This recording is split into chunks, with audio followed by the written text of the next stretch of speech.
graduated from the Banaras Hindu University, then went and did my MBA from the Indian Institute of Management, Ahmedabad. I joined Unilever, or then it was called Hindustan Lever Limited, HLL, as a management trainee. I worked with HLL for about 5 years. In 1986, I decided to take a job in Nigeria. Actually, I didn't know where Nigeria was on the map. So I went to Africa, to Nigeria. And why did I go? I was doing well in levers. It was my dream job, and I wanted to make my entire career in that company. But in 1983, 84, my mother was diagnosed with cancer, and I was the youngest child in the family. The rest were all married and settled, so I took care of my mother. But in the Unilever system at the time, and I think even now, they only reimburse medical expenses for the primary nucleus family, not for your dependent family. And I struggled with my job to provide the best possible medical care and attention to her. And I felt extremely vulnerable that an emergency of that kind, a crisis of that kind, I struggled to cope with it. So as I was going through this experience, I got this offer from a headhunter saying that there's this role job in Nigeria. It was very attractive from a financial standpoint. So I spoke to my wife saying that there is this offer, and I said I'm not going to take it. I don't even know where this country is. I don't know who this company is. So I'm going to stay back. And she said, don't be silly. You're 26 years old. Go there, spend 2 years, 3 years. Let's make a savings nest egg. And then when you can come back, you'll still be 29. You can still resume your career, but you won't feel so vulnerable for meeting any emergency. So the only reason I went was because my wife's advice. And that changed my life. I went there and joined this group, which was executing a vertical integration strategy of getting into farming themselves. And I became the project manager, general manager of that operation. That became very successful. 3 years I worked there, 3.5 years. I decided to leave and then start my own business, because in the Unilever setup, whenever you had any issue or a problem, the systems and the support system in Unilever was so strong that you always had an exaggerated idea of your capability. As an area sales manager for one region, handling hundreds of thousands of crores of revenues, etc., you felt that you really made all that happen. It didn't really matter whether you were there or not. The system was so damn strong in terms of their clearing and forwarding agents, their sales force, and their brands, and their distribution, and their financial strength, and their IT and system strength, and everything else that went around with it, that made that success possible and made it less dependent on individuals and people. So when I went to Nigeria for the first time, my first job that was given to me was to go and acquire 10,000 hectares of land in the northeast part of the country, and for us to get into cotton farming, because it was a textile milling conglomerate business, and they couldn't have foreign exchange to import the cottons, etc. They needed to manufacture keep the capacity utilized in the open-end spinning mill or the ring spinning mill or their weaving shed or the process house. So they wanted to grow their own cotton to be less import dependent and have their own raw material supply. And I said in levers to go and get land negotiated from a state government. We had a resident manager's office in Delhi who knew every bureaucrat and everything else, and they went and explained and got the licenses, etc. So I said, I have never done any of that kind. They said, no, but this is your job. You have to go meet the governor of the state and get this land. So what I'm saying is, the rate at which you mature as a professional, when you move from a very large, multinational, well-established system to a small family setup, the decision-making rights you get is 20 years what you would get in an alternative setup. You start taking decisions. And there's nothing like taking decisions, making mistakes, and learning from them, and that matures you rapidly as a professional than anything else that you can get from theory or classroom learning. If Sehwag and Tendulkar were sat down by Edward Bono and talked about lateral thinking and how they should conceive and everything else, they are bodily kinesthetic intelligence people. It's all about hand-eye coordination for them. The only way they can sharpen that skill and that God-given gift is by repeatedly playing that, practicing it out in the middle, not sitting in a classroom and learning about it. So that's how I got the opportunity, and the 3 years that I had there and everything that I did, I remember the first season when we were harvesting the cotton, my cotton harvesters from the US was delayed in being shipped to Nigeria, and that season I had to harvest by hand, which means I had 5,000 people working in the farms harvesting the cotton. And because this was in a remote place and our capital head office was in another place 1,500 kilometers away, and I had to pay cash, there was no banking system there to pay the workers on the farm. And 1 week, the wages that I had to pay came late from my head office. And I had 4,000 people with their sickles descending on my porter cabin office. My first instinct was to call my industrial relations head, which is what I would have done in Levers, when I realized that I was the industrial relations head. And I had to deal with it, right? So everything from systems to people to manufacturing to farming technology, because you got to take those decisions and do it, you learned very differently at a different pace than it would have otherwise been. So 3.5 years later, I said, I've achieved my targeted savings target. I can now go back to India and resume a career. But by then, I was bitten by the entrepreneurial bug. I was 29. I said, now I have the confidence to start and set up a business. So I went and told my chairman, I'm leaving, but I'm not going back to start a new career, professional career. I'm going to become an entrepreneur. I'm going to do something for myself. And that's how Olam was born 30 years ago. And it was a time when the agricultural commodity boards in many of the producing countries were beginning to deregulate and liberalize.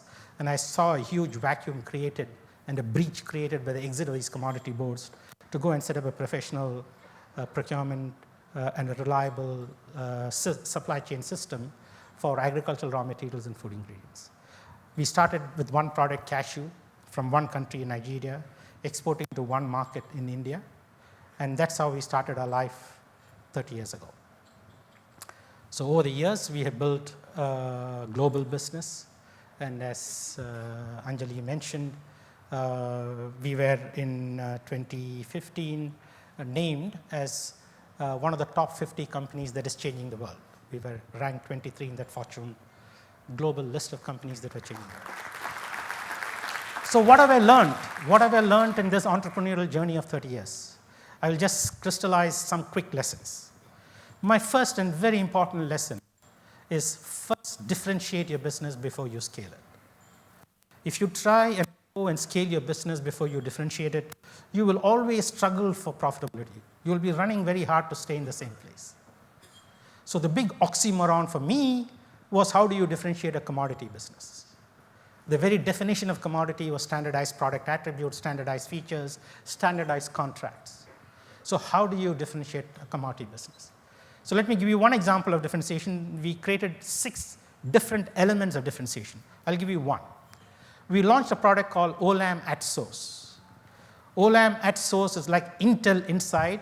We are saying if you buy your raw materials and ingredients from Olam, you will have Olam at Source chip embedded inside. What it means is we'll provide you information via a digitally enabled dashboard on 90 sustainability parameters and indicators. What was a carbon footprint? If it was Hershey's to whom we are supplying the cocoa beans, butter, liquor, or cake, we'll tell them what was a carbon footprint in supplying that ingredients to them. What was a water footprint in supplying those ingredients to them? What was a waste footprint in supplying those ingredients?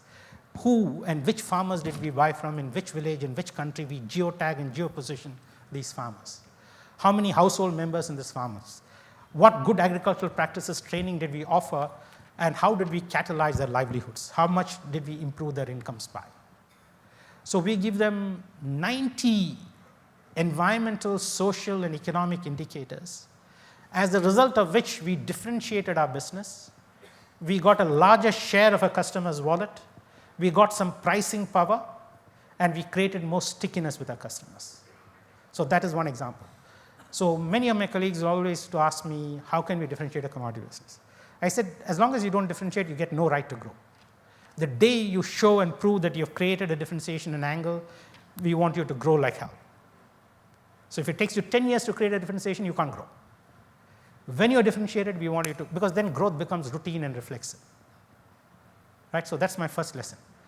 The second lesson that I've learned is best practice is lousy strategy. Every consultant who come and advise us will always tell us these are the best practices for this particular problem or this particular industry issue.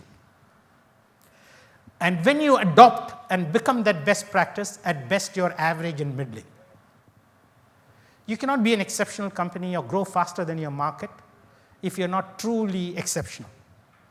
And you cannot be exceptional if you're just benchmarking best practice and averaging up and middling and becoming a middling company. You have to become an exceptional company. And to become an exceptional company, you have to move from best practice to inventing and creating your own next practice. It has to be very idiosyncratic to you and your company. It cannot be what everybody else is doing. That's the second most valuable lesson that I've learned. The third lesson that I've learned is focus on developing insights. We live in an information surplus, knowledge surplus world because we live in a Google era. Knowledge is available on tap. Knowledge is ubiquitous. But all of this data, information, knowledge is worthless unless you can convert that into an insight. The hierarchy of learning is you have data, you observe the data, put it together, you get information, you see the patterns in that information, you develop knowledge. All of this is pretty useless unless you can convert that into insight. Once you convert it into an insight, it becomes like a capability predator. You can take that and put it across boundaries, geographical, product adjacency boundaries, value chain adjacency boundaries, and you will always win if you have developed an insight. So every time I have a session with my direct reports, subordinates, etc., I'm always asking them the question, what is the insight here? Not what's the knowledge here or what's the information here, but really what is the insight that we can leverage and which can act as a true capability predator. The fourth lesson that I've learned is focus on organizational health. Everything else will follow. Results and everything else will follow. So what do I mean by organizational health? So that is, how do you get your people in the company truly inspired?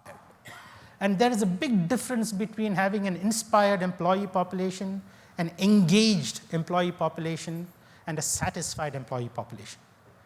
We need to do 4 things to get our employees satisfied. We need to equip them with the tools and skills required to do the job. Once we have done that, the second thing we need to do is allow them to do the job. Don't then have too much bureaucratic interference preventing from them doing the job.